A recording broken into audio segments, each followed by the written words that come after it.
ازيكم عاملين ايه؟ يا رب تكونوا بخير. اهلا بيكم في قناة يوميات السوم. النهاردة عاملة معاكم ريفيو حلو جدا جدا عن زيت انا جربته، وان شاء الله انتوا كمان تجربوه ويعجبكم. طبعا الزيت ده يا جماعة بجد اختراع. انا جايبة الزيت ده من فترة ومرضتش اطلع اعمل اي ريفيو غير لما اجربه الاول واتأكد ان هو حاجة كده كويسة ومن الاخر وهيفيدكم. الزيت ده طبعا هو هندي اسمه كيش كينج. طبعا كيش كينج ده يا جماعة غني عن التعريف، بس دي تجربتي الشخصية معاه ومع شعر بنتي كمان. قبل كده ما ندخل بقى في الفيديو، لو انت بقى لسه ما اشتركتيش في القناه واول مره تتفرجي على الفيديوهات بتاعتي، يا ريت تدعميني كده بلايك حلو، وتنزلي تدوسي اشتراك على الزرار الاحمر اللي تحت، واعملي اشتراك وفعلي الجرس للكل علشان خاطر يوصلك كل فيديو احنا بنعمله في القناه. نقول كده بسم الله ونقول. اول حاجه الزيت هقول لكم مواصفاته وهقول لكم سعره وهوريكم شكله كمان وهقول لكم كل حاجه تخصه، وكمان هو فرق ازاي في شعري انا وبنتي. طبعا انا استخدمت سيرم كتير للشعر. عايزه اقول لكم جبت يعني اغلى الانواع طبعا، وجبت كمان انواع العاديه اللي في السوق، بس انا ما لقيتش ده غير ده. كمان هو سكراب، يعني ممكن نعمله كمان حمام زيت للشعر زي الماسك كده. ممكن كمان نستخدمه دهان عادي خالص على الشعر بعد كل شاور، كأنك بتستخدمي بقى ايه، يعني كأنك بتستخدمي السيرم او الزيت بتاعك. طيب الزيت دوت سعره كام؟ طبعا هو زي ما انتم شايفين كده ده الاصلي، وكل الكلام بتاعه طبعا انجليزي يعني، وهو كمان هندي يعني تمام. هو في بقى بروتينات وفي يعني هو صحي للشعر، بيخلي الشعر بيلمع.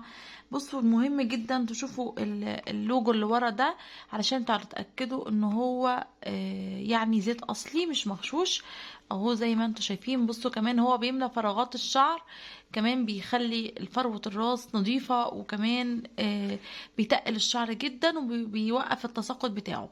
بصوا يا جماعة هو سعره 170 اهو، بس انا مش جايباه ب170، انا كنت جايباه ب100، وكان معاه كمان حاجة زي تفتيح كده للمناطق السوداء واللي هي الاندر ارم والبيكيني والحاجات دي.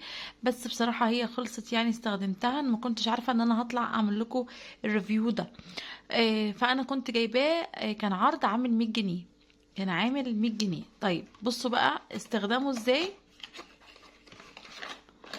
بصوا ده شكل العبوة اهو، دي شكل العبوة من الداخل. هقول لكم مميزات الزيت وهقول لكم برضو عيوبه. بصوا شايفين الملمس بتاعه، يعني الملمس بتاعه اصلا فيه لمعة كده تحفة. الزيت ده يا جماعة المميزات هقولك عليها، وزي ما قلتلك عيوب هقولك عليها. المميزات بتاعته زي ما انا قلتلك في بداية الفيديو ان هو بيطر الشعر، بينعم الشعر، بيدي للشعر لمعة رهيبة، بيخلي الشعر مش هايش، بيعمل يعني بيطول الشعر، بيملى الفراغات. يعني ليه طبعا احنا عارفين شعر الهنود دايما بيتميز طبعا بالكثافة والطول والنعومة، فطبعا كلنا بنتمنى شعرنا نبقى زي الهنود يعني. فعلشان كده اي زيت بيبقى هندي دايما بنفضل ان احنا نستخدمه. طيب بنستخدمه ازاي؟ زي ما انتم شايفين هو ليه كده غطا اهو، اهو هو ده شكله الزيت. طبعا هو في ازازه غامقه عشان ما يتفاعلش مع الضوء، لانه طبعا في معادن، في فيتامينات، في زيوت اللي هي ما بتبقاش زي يعني زي احنا بنحط الفيتامين سي ما بنتعرضش للشمس صح كده. ده برضو احنا يعني الزيت ده في الازازه دي غامقه عشان يحافظ عليه من الضوء.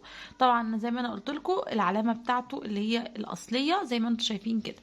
طيب اهو بصوا انا هوريكم. بصوا اهو احنا بقى بنمشط كده اهو، بينزل على فروة ايه، على الفروة بتاعة الراس علشان يقدر يوصل للفروة جوه. بصوا يا جماعة الملمس بتاعه تحفة.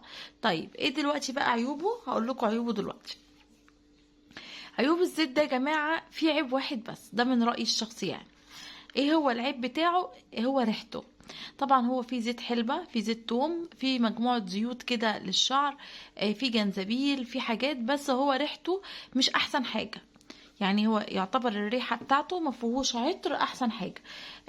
بس طبعا كل ده يا جماعة معنى يعني ان احنا مش هنحط الموضوع ده عقبة قدامنا.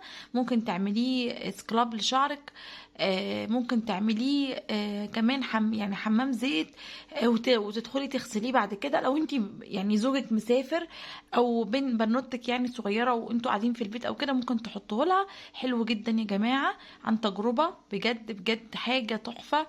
انا ما ندمتش ان انا جبته، ولو خلص هجيبه مرة تانية وتالتة. فانا بنصحكم بيه، واتمنى ان انتوا تجيبوه. وكمان اللي بيستخدمه يا ريت يكتب لي في الكومنتات تحت ويقول لي ايه رأيه في الزيت الجميل ده. دي كانت تجربتي النهارده، ويا رب النهارده الفيديو يكون عجبكم.